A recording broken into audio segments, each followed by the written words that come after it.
একটা হলো বিষ্ণু। বিষ্ণু অর্থে রক্ষাকারী, অর্থাৎ পালন কর্তা। যদি এটা আরবি করেন তাহলে কাছাকাছি শব্দ রব। মুসলমানদের কোনো আপত্তি নেই যদি কেউ সর্বশক্তিমান ঈশ্বরকে বলেন রব, বিষ্ণু বা পালন কর্তা।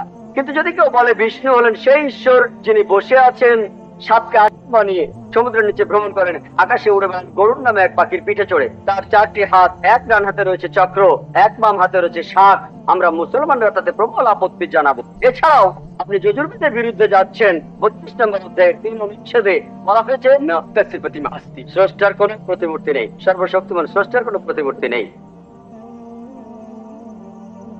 এছাড়া উল্লেখ আছে ঋগ্বেদের 8 নম্বর গ্রন্থ 1ম অনুচ্ছেদের 1ম পরিচ্ছেদে মা চদিনে ফানসাদ, শুধু তার বর্ণনা করো, শুধুমাত্র তাকেই উপাসনা করা উচিত।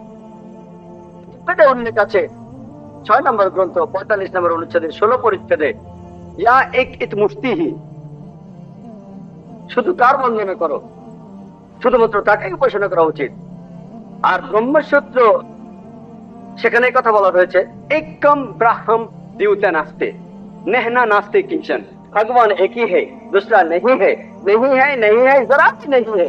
ঈশ্বর মাত্র একজনই, দ্বিতীয় কেউ নেই, কেউ নেই, কেউ নেই, কখনো কেউ ছিলও না। তাহলে আপনারা হিন্দু ধর্মগ্রন্থগুলি পড়লে হিন্দু ধর্মের ঈশ্বরকে বুঝতে পারবেন। আসলে এবার আমরা ইসলাম ধর্মের ঈশ্বরকে বোঝার চেষ্টা করি।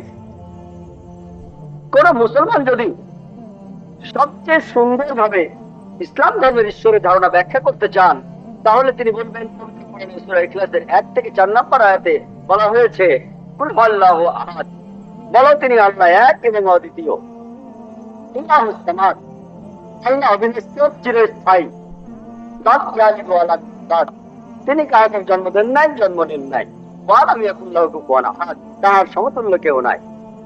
সর্বশক্তিমান ঈশ্বরের এই 4 লাইনের সংজ্ঞাটি রয়েছে পবিত্র কোরআনে। কেউ যদি দাবি করে যে সে ঈশ্বর, সে যদি এই 4 লাইনের সংজ্ঞার শর্তগুলো পূরণ করে, আমরা মুসলমানরা তাহলে কোনো দ্বিধা ছাড়াই সেই লোককে ঈশ্বর বলে মেনে নেব। আর ঠিক এই কথাটাই বলা হয়েছে হিন্দু ধর্মগ্রন্থগুলিতে।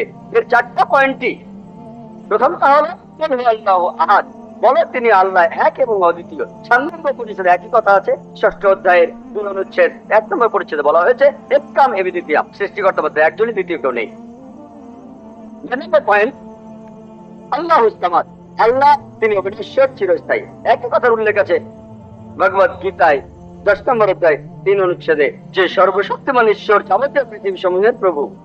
3 নম্বর পয়েন্ট লাম ইয়ালিদ ওয়া লাম ইউলাদ, তিনি কাহাকেও জন্ম দেন নাই, জন্ম নেন নাই। একই উল্লেখ আছে শ্বেতাক্ষেত্র উপনিষদে 6 নম্বর অধ্যায় 9 অনুচ্ছেদে, যে মহান স্রষ্টার কোনো বাবা মা নেই, তার কোনো প্রভু নেই, তার কোনো মা নেই, তার কোনো বাবা নেই। আর 4 নম্বর পয়েন্ট ওয়ালাম ইয়াকুল লাহু কুফুয়ান আহাদ, তার সমতুল্য কেউ নেই। একই কথার উল্লেখ আছে শ্বেতাক্ষেত্র উপনিষদে 4 নম্বর অধ্যায় 19 পরিচ্ছেদে। এছাড়াও যজুর্বেদ 32 নম্বর অধ্যায় 3 অনুচ্ছেদে বলা হয়েছে নাতাস্তি প্রতিমা আস্তি, সৃষ্টিকর্তা তার সমতুল্য কেউ নাই, তার মতো কিছু নাই। যদি তো বলে, যদি তো দাবি করে যে সে ঈশ্বর, যদি সে এই 4 লাইনের সংজ্ঞার শর্তগুলো পূরণ করতে পারে, যেটার উল্লেখ আছে পবিত্র কোরআনে সূরা ইখলাসে অথবা হিন্দু ধর্মগ্রন্থে, আমরা মুসলিমরা কোনো দ্বিধা ছাড়াই সেই লোককে ঈশ্বর বলে মেনে নেব। যেমন ধরুন আমাদের আশেপাশে অনেক মানুষ তারা মনে করে ভগবান রজনীশ একজন ঈশ্বর। প্রশ্নোত্তর পর্বে এক হিন্দু ভাই আমাকে বলেছিলেন আমরা হিন্দুরা তাকে ঈশ্বর হিসেবে মানি না। আমি জানি, আমি কখনোই বলিনি হিন্দুরা তাকে ঈশ্বর বলে মানে, আমি বলেছি কিছু লোক ঈশ্বর বলে মানে। হিন্দু ধর্মে কিন্তু বলেছি কোথাও লেখা নেই রজনীশ একজন ঈশ্বর, কিন্তু অনেক লোকে আছে যারা ভগবান রজনীশকে ঈশ্বর বলে মানে। আসুন ভগবান রজনীশকে সূরা ইখলাস আর হিন্দু ধর্মগ্রন্থের অনুচ্ছেদগুলো দিয়ে পরীক্ষা করে দেখি। 1 নম্বর হলো কুল আল্লাহু আহাদ, বলো তিনি আল্লাহ এক, অদ্বিতীয়। একাম এবি দ্বিতীয়াম, সৃষ্টিকর্তা একজনই, দ্বিতীয় কেউ নেই। ভগবান রজনীশ কি এক অদ্বিতীয়? ছেলে একমাত্র মানুষ যে নিজেকে ঈশ্বর দাবি করেছে। পৃথিবীর হাজার হাজার মানুষ নিজেকে ঈশ্বর দাবি করেছে, বিশেষ করে ইন্ডিয়ায় হাজার মানুষ নিজেকে ঈশ্বর দাবি করেছে, রজনীশই একমাত্র নয়। কিন্তু রজনীশের ভক্ত সে আসলে আলাদা, আসলেই অদ্বিতীয়। তাহলে পরের পরীক্ষাটা করি। আল্লাহুস সামাদ, আল্লাহ তিনি অবিনশ্বর ও চিরস্থায়ী। রজনীশ কি অবিনশ্বর আর চিরস্থায়ী? রজনীশের আত্মজীবনী পড়লে দেখতে পাবেন আমি একটা লেকচার দিতে পারবো।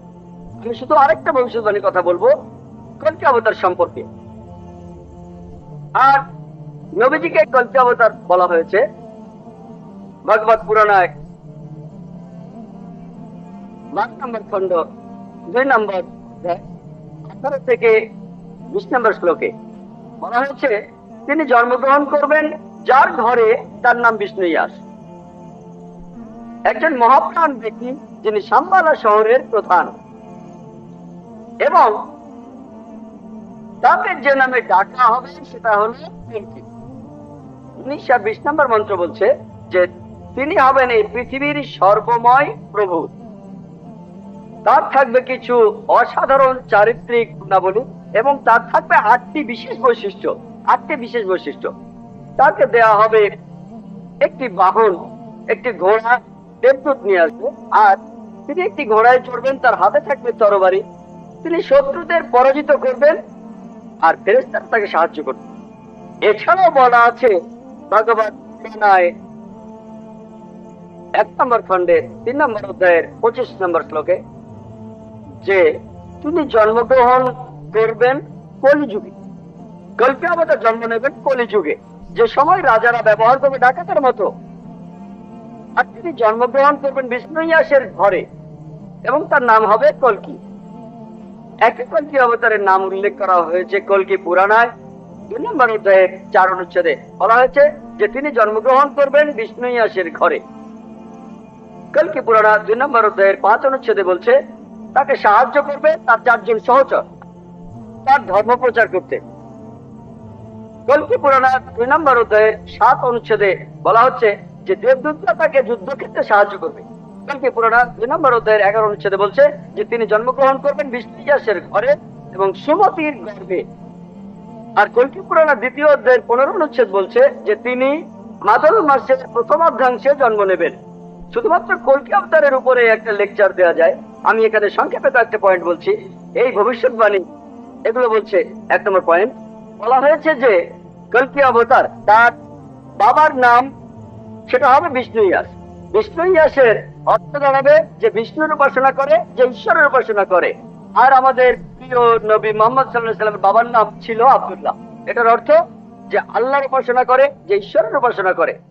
2 নম্বর পয়েন্ট, কল্কি অবতার যে মায়ের গর্ভে জন্মাবে তার নাম হবে সুমতি। যদি আপনি সুমতি শব্দটা ইংরেজি অনুবাদ করেন অর্থ দাঁড়াবে শান্তি। আর আমাদের নবীজির মায়ের নাম ছিল আমিনা, যার ইংরেজি অর্থ করলে দাঁড়ায় শান্তি। এরপরে বলা হয়েছে তিনি যেখানে জন্মাবেন সেই গ্রামের নাম হবে সাম্বালা। সাম্বালা শব্দটার অনুবাদ করলে অর্থ দাঁড়াবে একটি শান্তিপূর্ণ এলাকা। আমরা জানি মুহাম্মদ সাল্লাল্লাহু আলাইহি ওয়াসাল্লাম মক্কায় জন্মেছিলেন, মক্কার আরো একটা নাম ছিল দারুল আমান, অর্থাৎ কোন একটি শান্তিপূর্ণ এলাকা। তাহলে একথাও বলা আছে যে তিনি মক্কায় জন্মাবেন। এছাড়া বলা আছে যে তিনি জন্মগ্রহণ করবেন সাম্বালা শহরের প্রধানের ঘরে।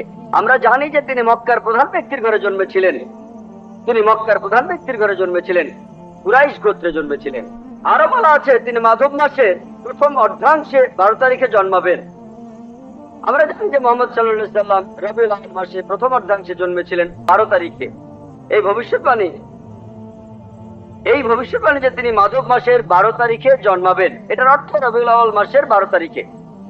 এছাড়া আরো বলা আছে যে এই কল্কি অবতার তিনি হবেন সর্বশেষ ঋষি। ঠিক এই কথাটাই কোরআনে আছে।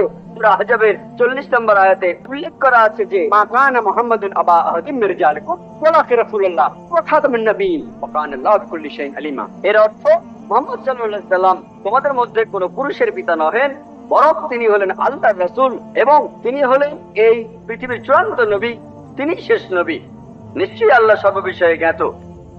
আরো বলা আছে যে এই কল্কি অবতার জ্ঞান আরোহণ করবেন পরশুরামের কাছ থেকে, অর্থাৎ মহান স্রষ্টা।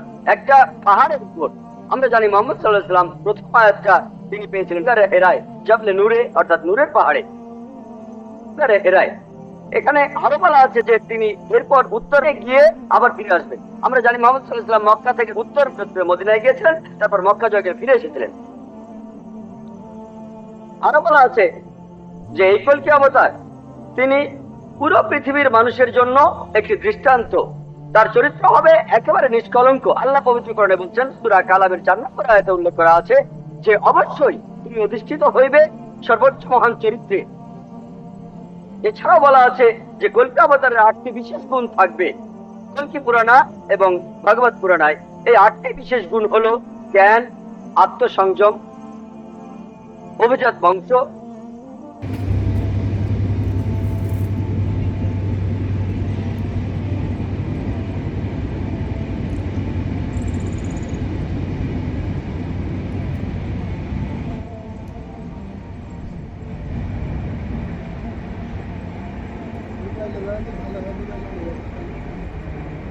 দেখছি মোটা মাছ উড়ে যাচ্ছে।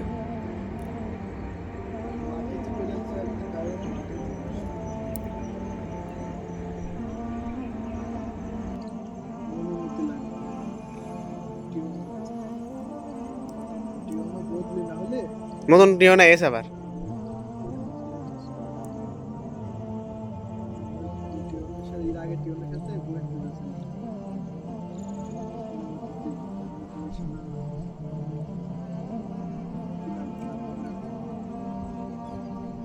দেখতে হবে টাকা পয়সা খাই কিনা।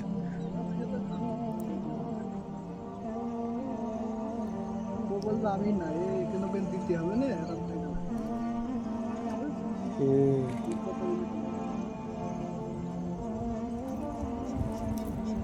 এইটাতে শেষ হয়েটাতে ধর মাছ হবে না, ঠিক আছে?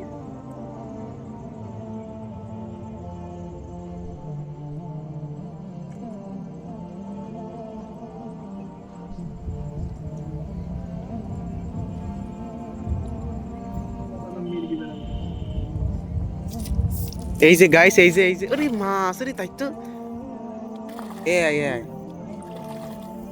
ভালো সাইজের বুশ। এই যে গাইস দেখতে পাচ্ছেন, কিন্তু মাছটা হয়তো ছেড়ে যেতে পারে। এই যে রে তাই তো এই বুঝতে বড় মাছ, এটা ওটা সাইড দে।